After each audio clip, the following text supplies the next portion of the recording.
प्यारे बच्चों, शुभ संध्या। जैसा कि मैंने आपसे वादा किया था कि मैं आपको सुबह 9 से 11 के बीच मिलूंगा, लेकिन किसी कारणवश टेक्निकल खामी की वजह से मैं ऑनलाइन उपलब्ध नहीं हो पाया। तो उसके लिए मैं आपको अभी चैप्टर 1 वास्तविक संख्याओं का एक वीडियो बनाकर अपलोड किए देता हूं। आप उसको देख लीजिए और नेक्स्ट हम ऑनलाइन हो जाया करेंगे। अगर उसमें कोई दिक्कत आएगी तो हम इसके लिए आपको एक वीडियो बना के अपलोड कर दिया करेंगे, डेली का एक वीडियो। ओके, तो फिर शुरू करते हैं। तो जैसे इस चैप्टर में सबसे पहली चीज जो हम लोग देखते हैं कि आपको आता है एचसीएफ और एलसीएम ज्ञात करने की बात। और वो उसका मेथड होता है अभाज्य गुणनखंड वाला। तो उसके लिए एक फार्मूला दिया गया है। जो फार्मूला होता है, जैसे कि आप बोर्ड पे आप लिखा हुआ देख रहे होंगे कि पहली संख्या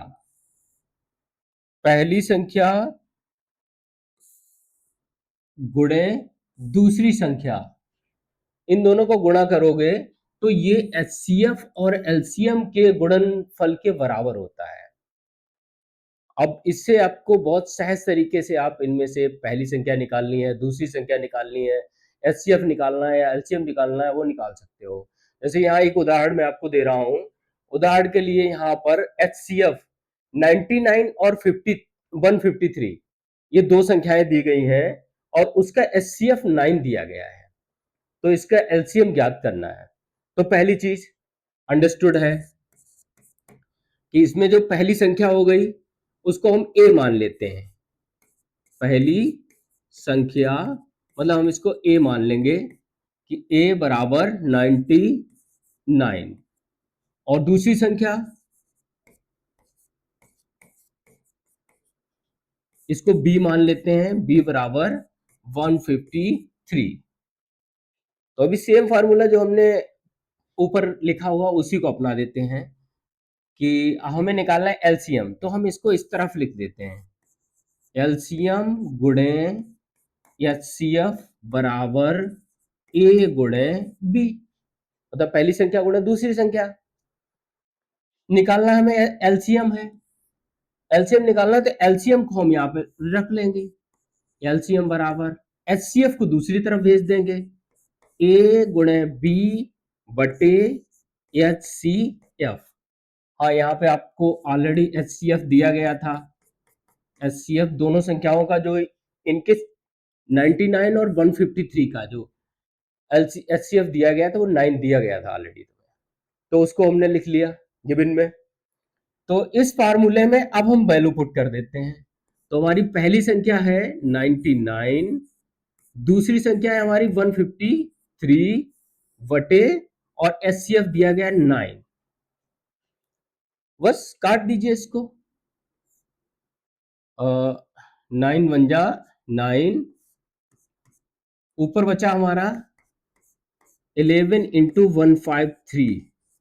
तो इसका दोनों को गुणा कर दीजिए, कितना हो गया 11 3 33 की 3, हासिल आई 3, 11 5 55 और 3 58 की 8, हासिल आई 5, 11 एकम 11 और 5 16, 1683। यही हो गया आपका आंसर। यहां तक समझ में आया होगा, उम्मीद है। इसका एक उदाहरण और देख लेते हैं हम लोग।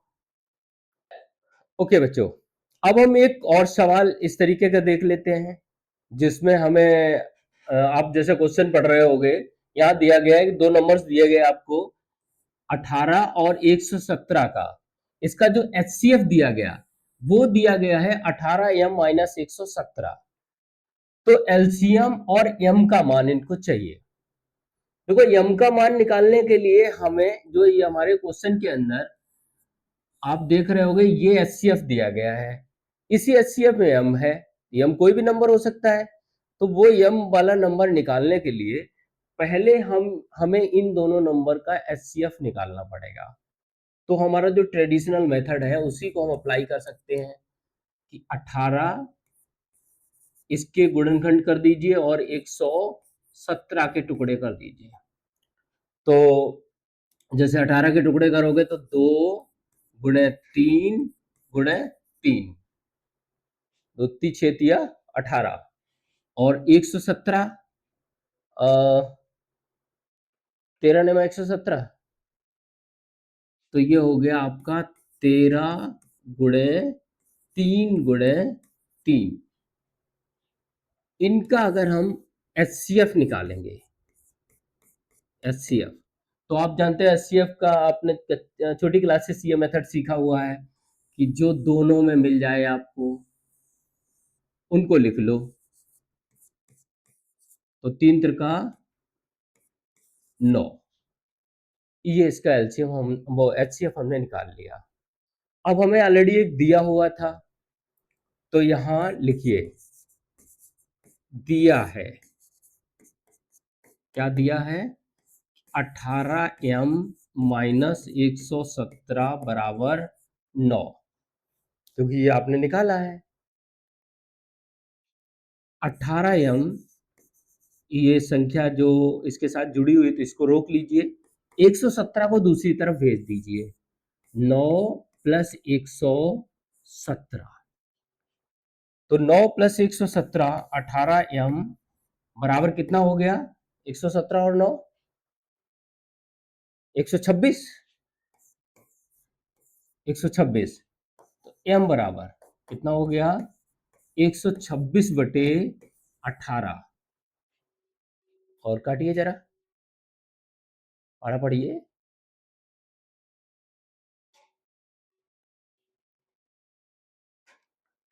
18 सत्ते सत्ते 126, ठीक है। तो m बराबर हमारा आ गया बच्चों 7। m का मान जब हमारा 7 आ गया है, तो अभी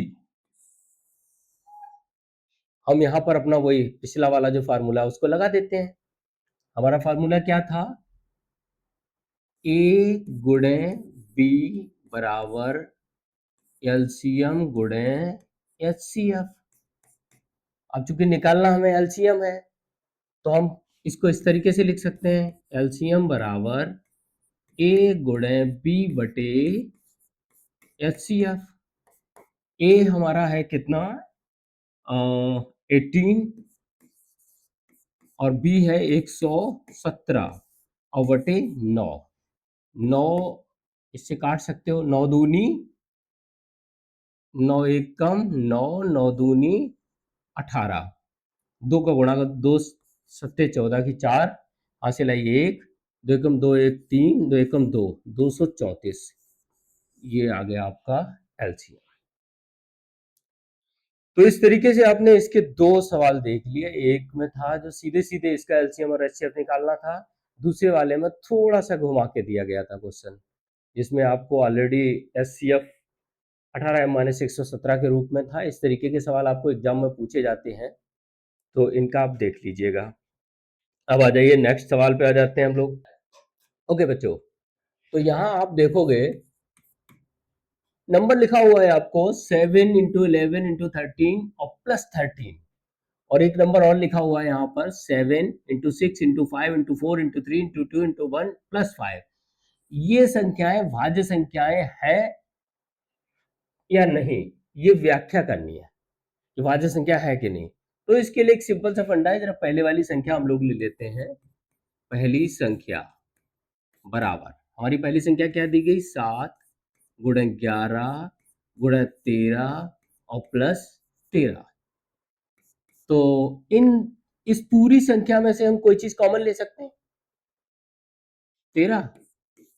ओके, तो यहां हमारा क्या बचता है, 7 गुणे 11 और 13 तो निकल गया, यहां बचा प्लस 1, यहाँ कितना बचा 13, अंदर 11 सत्ते 77 और प्लस 1, तो ये हमारा कितना हो गया 13 गुणे 78।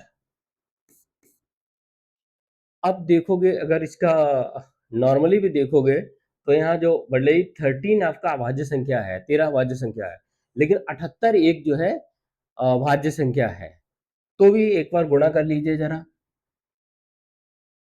ओके बच्चों, तो इन दोनों का जो गुणनफल आ रहा है वो आ रहा है 1014। 1014 यहाँ आप लास्ट डिजिट आप देख रहे होगे ये 4।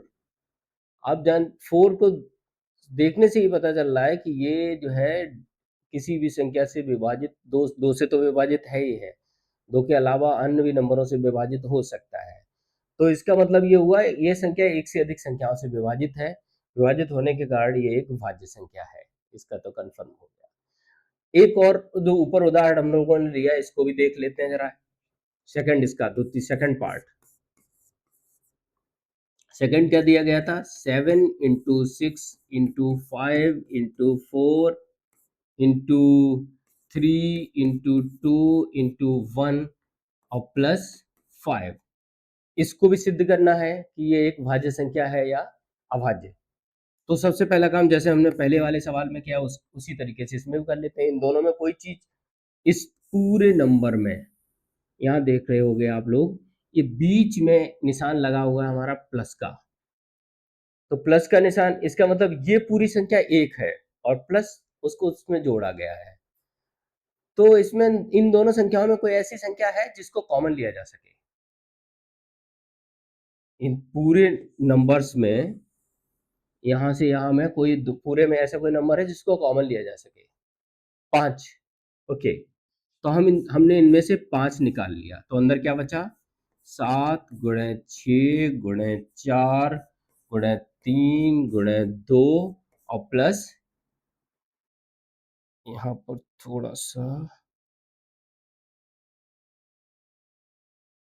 गुणा 1 और प्लस 1, कितना आया, इसको 5।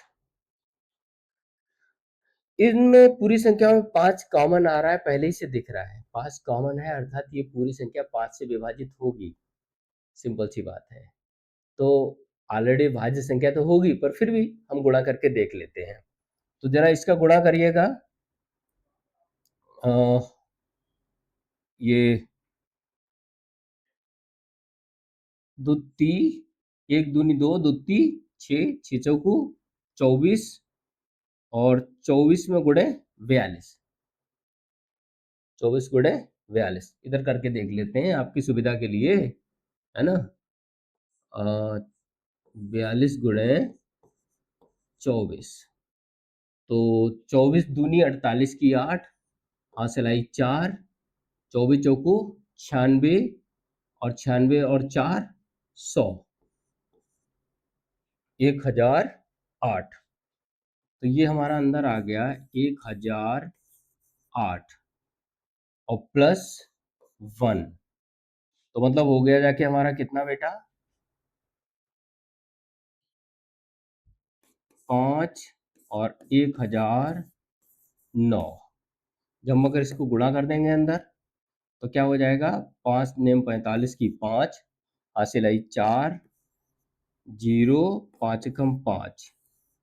तो यहाँ सिंपल सा हमें दिख रहा है कि ये संख्या 5 से विभाजित है ना। 5 के अलावा भी अन्य नंबरों से विभाजित हो सकती है ना। तो ये एक भाज्य संख्या है, 5 से विभाजित है। सिंपल सी बात है कि किसी एक अतिरिक्त संख्या से विभाजित अगर हो रही है, मतलब अभाज्य संख्या की परिभाषा होती है कि स्वयं से या एक से विभाजित होगा। स्वयं और एक के अलावा किसी संख्या से विभाजित हो रहा है, इसका मतलब वो एक भाज्य संख्या है। तो यहाँ पे हम देखेंगे क्या यह 5 से विभाजित है, यह 5 से विभाजित है। अतः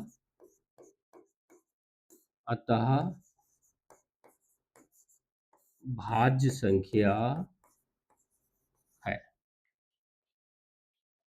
आया समझ में, क्लियर हुआ, ठीक है। तो हम चलते हैं नेक्स्ट। अब हम आ जाते हैं यहाँ पर थोड़ा समझने के लिए इसी चैप्टर की अगली जो एक्सरसाइज में, कि परिमेय संख्या सवाल क्वेश्चंस जो आते हैं आपके वो कुछ इस तरीके से आते हैं कि सिद्ध कीजिए कि √3 एक अपरिमेय संख्या है। लेकिन ये चीज सिद्ध करने से पहले आप पहले ये समझ लो कि आखिर परिमेय और अपरिमेय क्या है। ऑलरेडी आपने पिछली कक्षाओं में पढ़े हुए हैं, बट फिर भी थोड़ा रिवीजन के तौर पे आपको बता देते हैं। तो देखिए जरा, सबसे पहले बात कर लेते हैं हम किसकी, परिमेय संख्याओं की। तो परिमेय संख्याएं क्या होती हैं बताइए, बोलिए, समझ दीजिए। हाँ बोलिए बोलिए, आप बताइए परिमेय संख्या क्या होती है। पी अपान क्यू के रूप में होती है। ओके, तो यहाँ पे होता है जो भिन्न के रूप में हो, है ना, भिन्न के रूप में हो, भिन्न के रूप में, या जिसको हम बोल सकते हैं पी अपान क्यू, है ना, पी अपान क्यू रूप में। यहाँ हम जानते हैं कभी भी क्यू हमारा जीरो के बराबर नहीं होगा, क्योंकि क्यू जीरो के बराबर हो गया तो हमारा फिर ये एक परिमेय संख्या नहीं रहेगी। इनके अलावा कुछ और नंबर होते हैं एग्जाम्पल के तौर पे, जैसे √4, जैसे 2, कोई भी नंबर आप ले लीजिए, या √4 है तो √4 का वर्गमूल कितना हो जाएगा, 2, या √9, √16,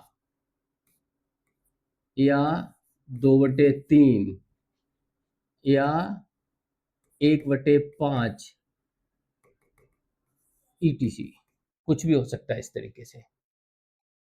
मतलब जो परिमेय संख्या है वो आपकी इनमें से कुछ भी हो सकती हैं, या तो किसी संख्या का वर्गमूल निकल सकता है। तो आप बोलोगे वर्गमूल निकलने वाली संख्या ये कैसे परिमेय बन जाएगी, तो इसको परिमेय बनने के लिए हम क्या कर सकते हैं, जैसे 2 है तो 2/1 लिख सकते हैं, इसका इसका वर्गमूल निकल के क्या आ जाएगा, 2/1, इसका वर्गमूल निकल के क्या आ जाएगा, 3/1, इसका वर्गमूल निकल के आ जाएगा 4/1। मतलब हम किसी भी संख्या के बटे में 1 लगा देते हैं तो उसको परिमेय संख्या में हम बदल सकते हैं। अब बात करते हैं किसकी, अपरिमेय संख्याओं में। तो पहला जो आपने परिमेय उसमें लिखा था कि जिनको भिन्न के रूप में लिखा जा सकता है वो परिमेय संख्याएं होती हैं। तो अपरिमेय संख्याएं कौन सी होंगी, इनको भिन्न के रूप में नहीं लिखा जा सकता है। तो ये संख्याएं होंगी जो भिन्न के रूप में ना लिखी जा सके, जो भिन्न के रूप में ना लिखी जा सके। यहां जैसे जैसे √3, इसका क्या वर्गमूल निकाल सकते हो, निकाल सकते हो, लेकिन वो दशमलव में आएगा, है ना, दशमलव में आएगा, एडजेक्ट वाला नहीं आएगा, पूर्णांक नहीं आएगा, तो उसमें पूर्णांक संख्या चाहिए। √3, √5, √6, √7, इसी तरह से जो संख्याएं होंगी वो क्या हो जाएंगी, अपरिमेय संख्याएं। अब अगर आपको बोला जाए कि सिद्ध करो भाई, सिद्ध करो कि √3 एक अपरिमेय संख्या है, ये सिद्ध करना है, तो इसके दो मेथड होते हैं। सबसे पहले एक आसान वाला मेथड देख लेते हैं। सबसे पहले हम लोग ये मानेंगे, इसको उल्टा करके मानेंगे।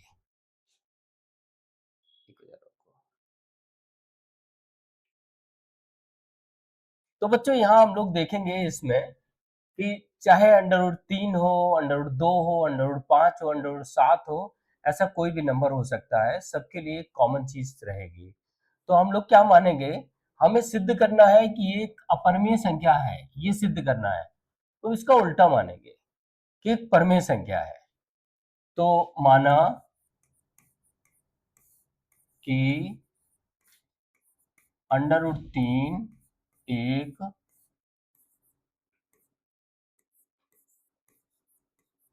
परिमेय संख्या है, तो हम इसको इस प्रकार लिख सकते हैं, कैसे कि √3 बराबर P/Q। यहां जो P और Q है, यहां P तथा Q पूर्णांक और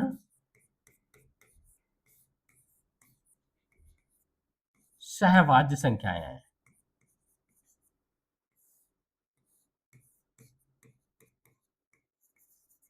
पूर्णांक और सहवाज संख्याएं। सहवाज संख्या ऑलरेडी आप लोगों को पता है, सहवाज्य कोप्राइम। सहवाज्य में ऐसी कोई भी दो ऐसी संख्याएं जो दोनों की दोनों संख्याएं अभाज्य नहीं होगी, दोनों की दोनों संख्याएं अभाज्य नहीं होगी। एक संख्या इवन हो सकती है, एक ऑड हो सकती है ना। इस तरीके से जोड़ी अलग अलग की जोड़ी होगी और उनमें कॉमन वन होगा। तो कोई दो ऐसे नंबर मतलब हमने लिए, पी और क्यू हमारे ऐसे नंबर हैं कि जिनको हम लोग ये मान लेंगे कि वो कोप्राइम है और इंटीजर है, ठीक है, पॉजिटिव इंटीजर टाइप से समझिए, इंटीजर है। तो पहली चीज हमारी हो गई यहाँ पे। इसका हम करेंगे स्क्वायरिंग बोथ साइड, दोनों पक्षों का वर्ग करने पर, दोनों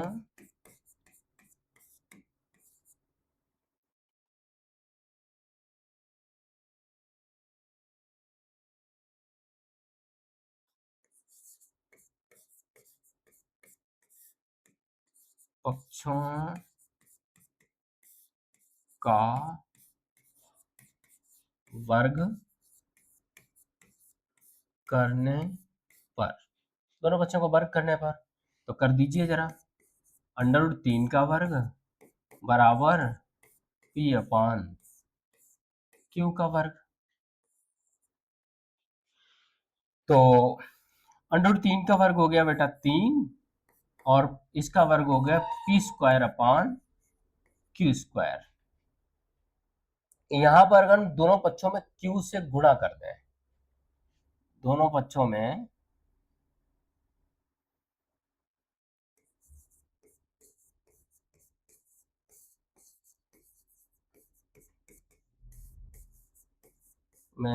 q से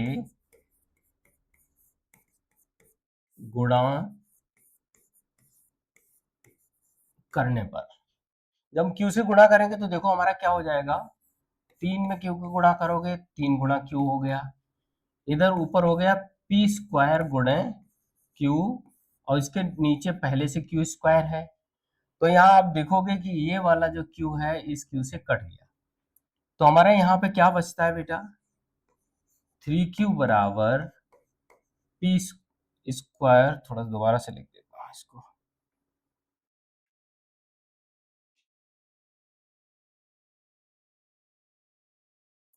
तो यहाँ हम लोग देखेंगे ये ऐसे बन गया 3q बराबर p² बटे q। तो बेटा हम लोगों ने माना था कि q हमारा एक पूर्णांक है, इंटीजर है, और 3 भी एक इंटीजर है, एक पूर्णांक है। इन दोनों का अगर आप मल्टीप्लाई करोगे, गुणा करोगे, तो क्या आएगा, एक इंटीजर एक पूर्णांक का एक पूर्णांक से गुणा करते हो तो हमेशा पूर्णांक आएगा। तो यहाँ इन दोनों को गुणा क्या हो जाएगा, ये पूर्णांक हो जाएगा। लेकिन यहां आप देखोगे इस तरफ वाले में p² अपान q, जैसे कि आपने p और q को माना था, कौन से नंबर्स माने थे, कोप्राइम। तो कोप्राइम नंबर कोई भी दो ऐसे नंबर आप ले सकते हो, कोप्राइम नंबर मान लीजिए आपने ले लिए 4 और 5 उदाहरण के तौर पे, हम यहाँ पर आपको एक एग्जांपल देके समझा रहे हैं। माना लेट p बराबर मान लो 4 और q बराबर 5, है ना। इसकी जगह पे जरा रख के देखो p² अपान q, या इस पूरे की जगह पे रख के देख लो, इसकी जगह पे, तो हमारा क्या था, 3q बराबर p² अपान q, 3 इंटू 5, q की जगह पे 5 रख दिया, और p² t की जगह पे हमने कितना रख दिया, 4, 4 का वर्ग बटे q की जगह 5, 5 दिया 15, p 4 चौकू 16 बटे 5। यहाँ आप लोग देख रहे होंगे कि ये तो एक पूर्णांक है, लेकिन यहाँ 5/16 एक पूर्णांक नहीं आ रहा है, क्योंकि ये आएगा अगर आप काटोगे इसको, 5 तिया 15, दशमलव लगेगा, 5 दूनी 10, 3.2, जो कि एक पूर्णांक नहीं है। तो आप कोई भी नंबर लोगे जो कोप्राइम होना चाहिए, अगर को प्राइम है तो अगर ये वाला तो पूर्णांक आएगा भाई, दो नंबरों का अगर मल्टीप्लाई करते हो, गुणा करते हो तो हमेशा पूर्णांक ही आएगा। लेकिन इस कंडीशन में कि यहाँ भाग देने पर ये पूर्णांक नहीं आएगा, ये हमेशा डेसिमल में चला जाएगा। किसमें चला जाएगा? दशमलव में। तो यहाँ ये वाला पूर्णांक नहीं है, पूर्णांक नहीं। तो जब एक तरफ पूर्णांक है और एक तरफ पूर्णांक नहीं है तो दोनों पक्ष बराबर नहीं हो सकते। बस इसको लिखना और सीखना होगा आप लोगों ने। कैसे लिखोगे? यहां 3q एक पूर्णांक है, जबकि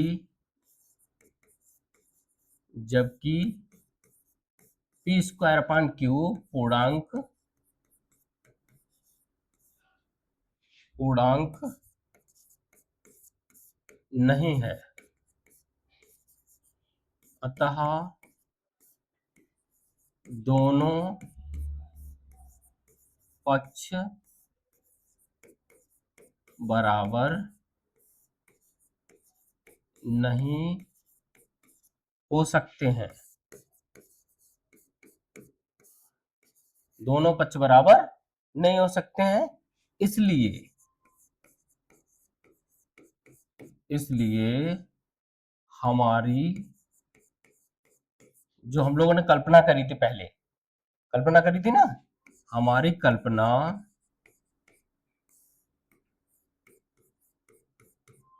गलत है, हमारी कल्पना गलत है और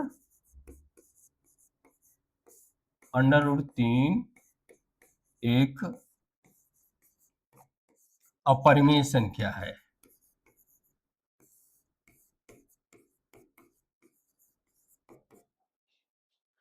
बात समझ में आई? एक बार जरा पूरे पर नजर मारो।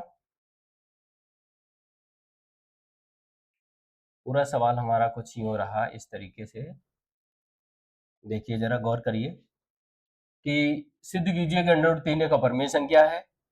तो हमने सबसे पहले क्या माना? इसका अपोजिट माना। अपोजिट क्या माना? कि माना कि √3 एक परिमेय संख्या है। तो परिमेय संख्या को हम लिख सकते हैं, हम जानते हैं भिन्न के रूप में लिख सकते हैं, तो p अपान क्यू। तो √3 बराबर p अपान क्यू। यहाँ p और q दोनों पूर्णांक है। पूर्णांक मतलब कोई भी ऐसी पूर्ण संख्या, पूर्णांक वाली संख्या है, और सहवाज्य संख्या है। सहवाज्य संख्या है मतलब कोई दो ऐसे नंबर हैं जो जिनका कॉमन 1 है। तो इसको दोनों पक्षों को वर्ग करने पर हमारा क्या आ गया? 3 बराबर p square upon q square. हमने q से गुणा कर दिया, तो हमारा आ गया 3q और बराबर p स्क्वायर अपॉन q।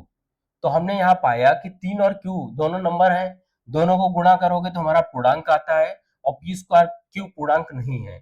ये चीज हमने यहाँ आपको एग्जाम्पल दे के समझा दी है। यहाँ ये एग्जाम्पल देके आपको समझा दिया है कि किस तरीके से पूर्णांक नहीं होगा। तो जब ये चीज आपकी आ गई तब आपने यहाँ पर उसको लिख देना है। यहाँ 3q एक पूर्णांक है जबकि p स्क्वायर अपन q पूर्णांक नहीं है, अतः दोनों पक्ष बराबर नहीं हो सकते, इसलिए हमारी कल्पना गलत है और √3 एक अपरिमेय संख्या है। उम्मीद है ये सवाल आपको समझ में आया होगा। इसका एक मेथड और है, वो हम फिर किसी दिन आपको बताएंगे, लेकिन इनके अलावा कुछ सवाल और हैं, उनके बारे में भी थोड़ा सा आप जान लीजिए।